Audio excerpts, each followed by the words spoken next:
Hello students, we have already finished the first two chapters and now we will start with the third chapter, that is acids, bases and salts. But today we will discuss the acids only.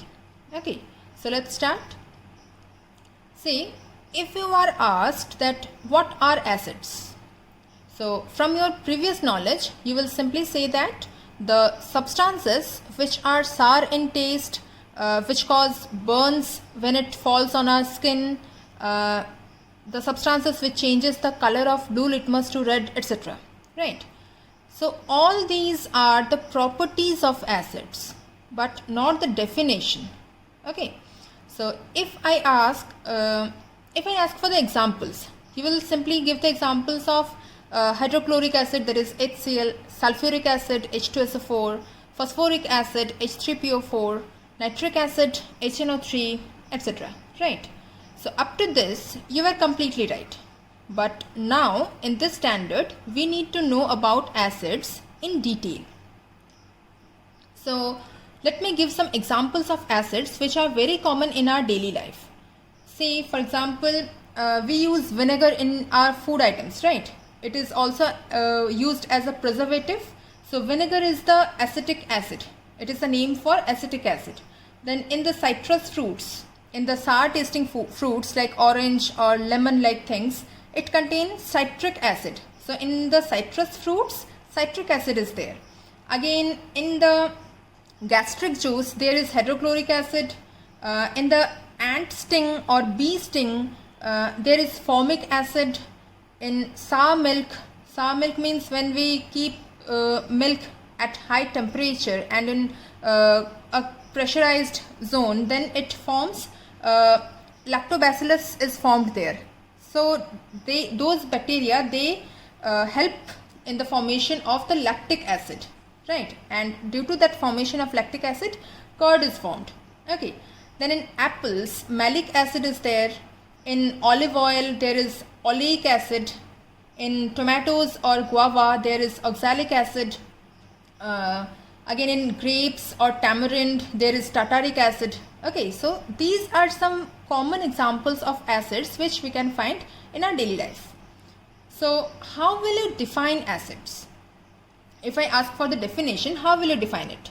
Simply we can say that the substances which give H plus ion, that is the hydrogen ion in aqueous solution, are called the acids. Okay, so what is the definition? Substances which give H plus ion in aqueous solution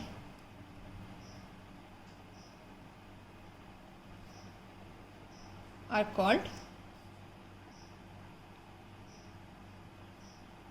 the acids. Okay, so what are acids?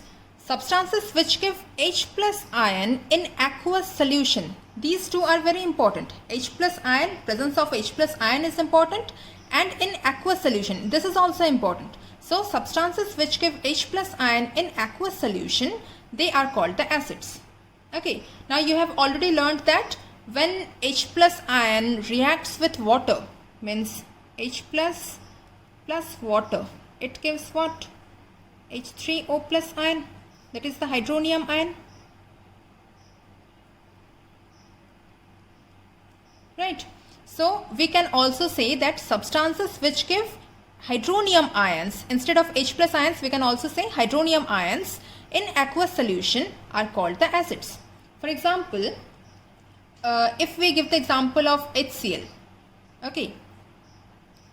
So in case of HCl, in aqueous solution, means when dissolved in water, it will give H plus and Cl minus. Now this H plus, this will react with this water to form H3O plus. So we can also write this equation as HCl plus H2O. It will give H3O plus and Cl minus. So acids are those substances which give H3O plus ions or H plus ions in aqueous solution. Let's take another example. Suppose H2SO4, sulfuric acid.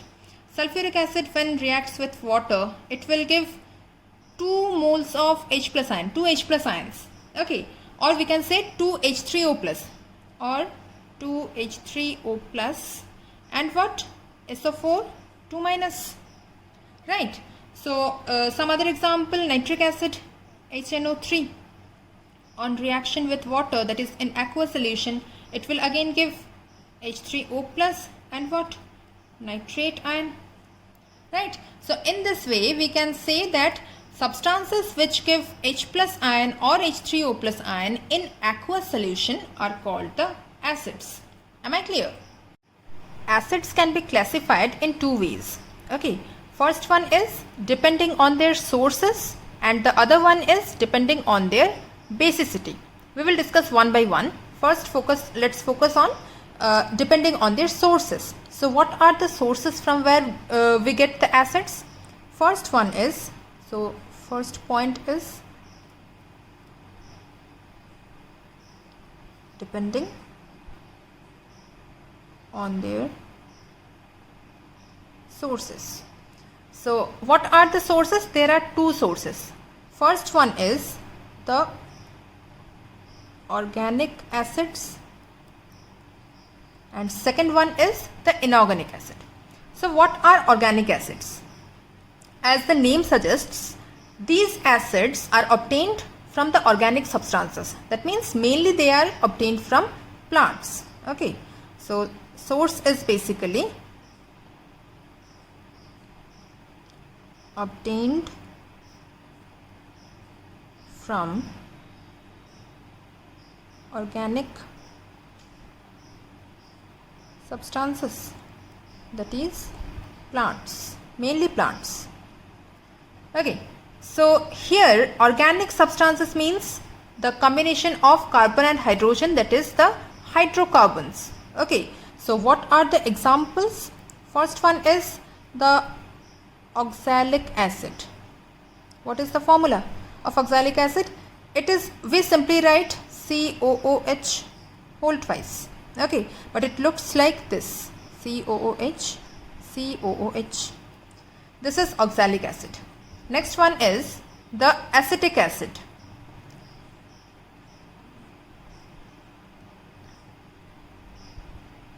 Acetic acid. This is written like this, CH3COOH. Now if we elaborately draw the structure, it forms CH3COOH. Okay, another thing is formic acid. It is COOH. Okay, and this looks like this.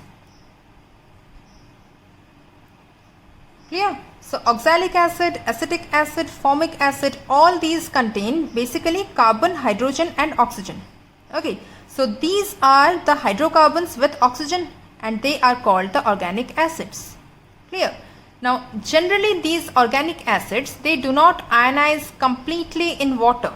Means when we dissolve these acids, mix these acids in aqueous solution, then they don't ionize completely. So they are called weak acids. These acids are called weak acids. Okay, we will discuss it later, what are weak acids, what are strong acids, but now just get the idea that these organic acids, they don't ionize completely in water or in aqueous solution, so they are called the weak acids. Clear?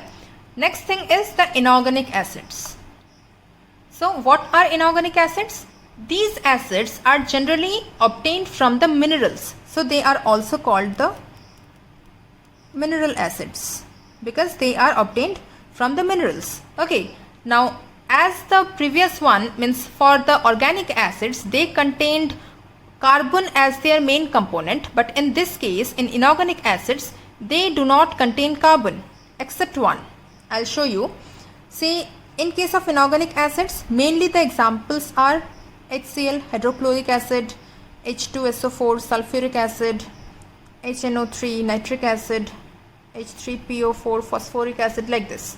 Okay, but one acid is there, H2CO3. This is the carbonic acid. Now you can see here, this is again the combination of hydrogen, carbon and oxygen as that of the organic compounds. But this is not the organic substance or organic acid. This is an inorganic acid which contain carbon. This is the exception. Okay, this one is the exception because it contains hydrogen, carbon and oxygen. Still it is inorganic acid. Okay, now one thing is common here, that these acids, they ionize completely in aqueous solution. Means on dissociation they will give the H plus ion readily. Okay, so these are acids ionize completely in aqueous solution, or they produce H3O plus ion, that is the hydronium ion, in aqueous solution readily. So they are called the strong acids. They are called the strong acids. Now except this one, because carbonic acid is a weak inorganic acid. Okay, this carbonic acid is the weak inorganic acid. Remember this. All these are the strong acids. These acids, they are the strong acids because they produce H plus ion or H3O plus ion in aqueous solution readily. But this carbonic acid, H2CO3, this is a weak inorganic acid because it does not produce the H plus ion or H3O plus ion in aqueous solution readily. Okay, so two exceptions are there in case of the carbonic acid, that is, though it contains carbon, hydrogen and oxygen, still it is an inorganic acid. And what? As there is hydrogen ion, still it is not able to give the H plus ion or H3O plus ion in aqueous solution readily. So this one is the weak inorganic acid. Am I clear? The next way of classification of acids is depending on the basicity. Now what does this basicity mean? See, I have already said that acids give H plus ion or H3O plus ion in aqueous solution. So the number of replaceable hydrogen ions or the number of hydronium ions that are produced by the ionization of one molecule of that acid in aqueous solution is called the basicity. Right, let me show you. Suppose in case of HCl, okay, hydrochloric acid. HCl, when dissolved in water, it gives H3O plus and Cl minus. So here we can say only one H plus have been removed or replaced. So the H plus ion of HCl has been replaced. So the basicity of HCl, basicity of this acid, hydrochloric acid, is 1 here. Clear? So when the basicity of an acid is 1, we call it as the monobasic acid. Okay, some other examples of monobasic acids are HBr, HI, HNO3. These are the strong acids with only one replaceable hydrogen ion. Okay, so they are called the monobasic acids. We can call acetic acid also, CH3COOH. So this hydrogen is replaceable. These hydrogens are not replaceable. Okay, only this hydrogen is replaceable. So the basicity of acetic acid is also 1. So whenever the basicity of the acid is 1, we call it as the monobasic acid. Clear? Now in case of the acids which can replace 2 hydrogen ions or which can produce 2 hydronium ions per molecule of the acid are called the dibasic acid. Let me show you. Suppose sulfuric acid, H2SO4. Here simply you can see 2 hydrogen atoms are there. So H2SO4 when reacts with water, initially it gives 1 H plus ion. Okay, I am showing you in terms of H plus ions. So here only 1 H plus ion will be removed initially. And what will be remained? If 1 hydrogen ion is removed from this H2SO4, then only 1 hydrogen atom will be remaining with the overall molecule. So it will form HSO4 minus. Right? Now this HSO4 minus will again react with water because in the solution there is water, more number of water molecules. So again this HSO4 minus will undergo dissociation, or we can say ionization, to give another H plus ion, and then if this H plus ion is removed from this HSO4 minus ion, then only SO4 2 minus ion will be remaining, right? So we can, combining these two equations or these two reactions, we can say that H2SO4 when reacts with water, it gives 2 H plus ions and SO4 2 minus ions, right? So here as 2 H plus ions are removed, so we can say that the basicity of H2SO4 is 2. Am I clear? So the basicity of H2SO4 is 2. That means this is dibasic acid. Am I clear?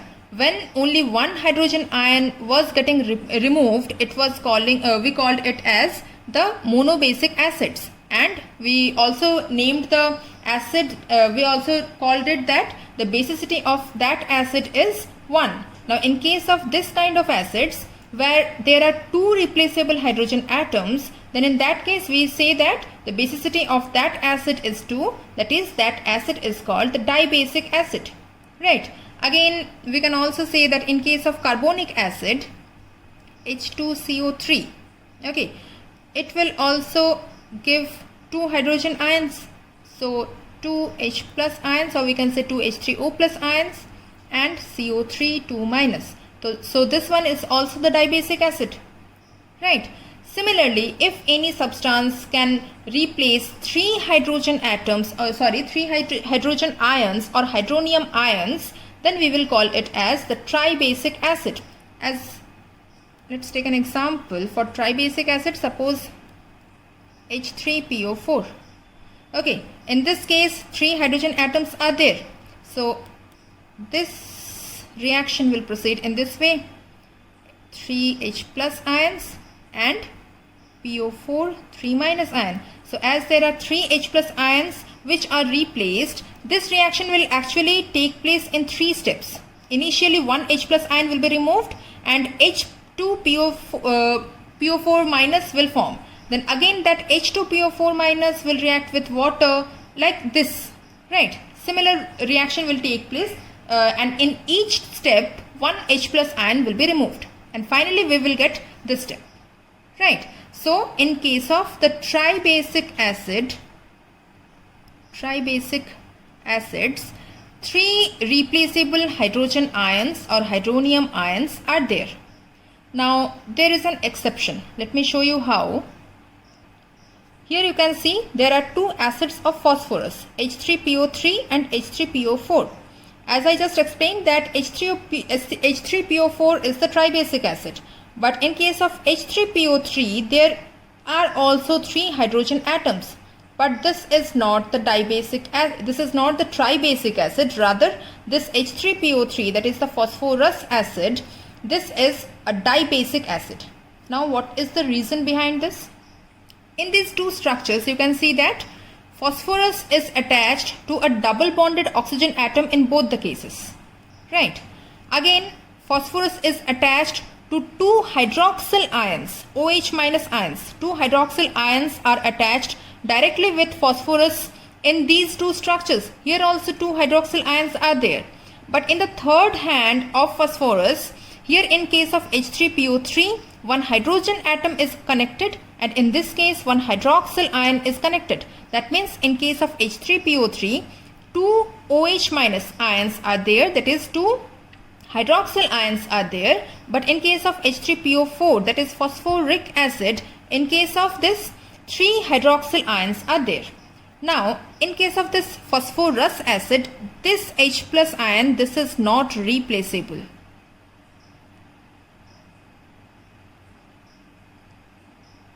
Okay, why is this so? Because this is directly connected to phosphorus. So we cannot remove this H plus ion easily. So this H plus ion is not replaceable. So the basicity of phosphorus acid is 2. We will say that it is dibasic.